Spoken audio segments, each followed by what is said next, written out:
સ્વાગત છે। આજે તારીખ 29 જુલાઈ 2024 સોમવાર। જોઈએ આજના હવામાન સમાચાર। તે પહેલા ચેનલમાં નવા હો તો ચેનલને સબસ્ક્રાઇબ કરી લેજો। ગુજરાતમાં ચોમાસું જોરદાર જામી ગયું છે અને ઘણા વિસ્તારોમાં પૂર જેવી સ્થિતિ પણ સર્જાઈ છે।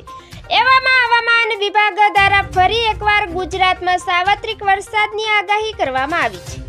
આગામી 7 દિવસ વરસાદી માહોલ રહેશે અને ક્યાંક ભારે તો ક્યાંક અતિ ભારે વરસાદ પણ વરસી શકે છે।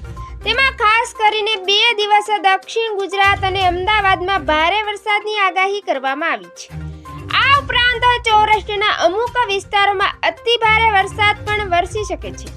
તેમજ હવામાન વિભાગ મુજબ ઓફશોર ટ્રફ અને સિયોર્જન સક્રિય થતા અત્યંત ભારે વરસાદની સંભાવના છે। આ 7 દિવસ અરવલ્લી, પંચમહાલ, દાહોદ, મહીસાગર, વડોદરા, છોટાઉદેપુરમાં અતિ ભારે વરસાદની આગાહી કરવામાં આવી છે। તો સાબરકાંઠા, ગાંધીનગર, ખેડા, અમદાવાદ, આણંદ, નર્મદા, ભરૂચ, સુરત, ડાંગ અને નવસારી, વલસાડ, તાપી, દમણ, દાદરા, નગર હવેલી તથા અમરેલી અને ભાવનગરમાં ભારે વરસાદની આગાહી કરવામાં આવી છે। તેમજ આજે વડોદરા, છોટાઉદેપુરમાં અતિ ભારે વરસાદની આગાહી કરાઈ છે। તેમજ નર્મદા, ભરૂચ, મહીસાગર, દાહોદ, પંચમહાલ, આણંદ અને અમદાવાદમાં આજે ભારે વરસાદની આગાહી છે।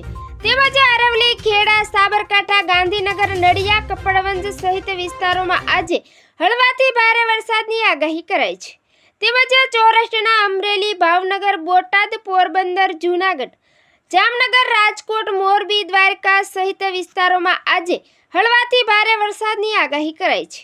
તેમજ આજે દક્ષિણ ગુજરાતના આહવા, ડાંગ, નવસારી, વલસાડ, તાપી અને સુરત, ભરૂચમાં આજે ભારે વરસાદની આગાહી કરાઈ છે।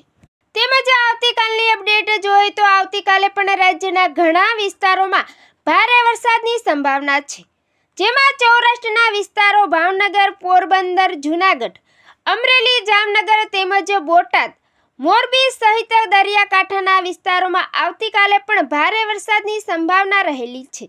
તેમજ દક્ષિણ ગુજરાતના સુરત, નવસારી, ડાંગ, વલસાડ તથા તાપી, ભરૂચ સહિત વિસ્તારોમાં પણ આવતીકાલે ભારે વરસાદની સંભાવના છે। તેમજ મધ્ય ગુજરાતના અમદાવાદ, પંચમહાલ, ખેડા, ગાંધીનગર, અરવલ્લી સહિત વિસ્તારોમાં આવતીકાલે પણ ભારે વરસાદની આગાહી કરવામાં આવી છે। તેમજ કચ્છના વિસ્તારોમાં પણ આવતીકાલે ભારે વરસાદની સંભાવના છે। તો ઉત્તર ગુજરાતમાં પણ આજે અને આવતીકાલે વરસાદની આગાહી કરવામાં આવી છે। જ્યાં અત્યાર સુધી સારો વરસાદ નથી થયો ત્યાં પણ વરસાદની સંભાવના છે। તો મિત્રો, ફરી મળીશું નવી અપડેટમાં। જોતા રહેજો ખેડૂત ઉત્સવ ચેનલ।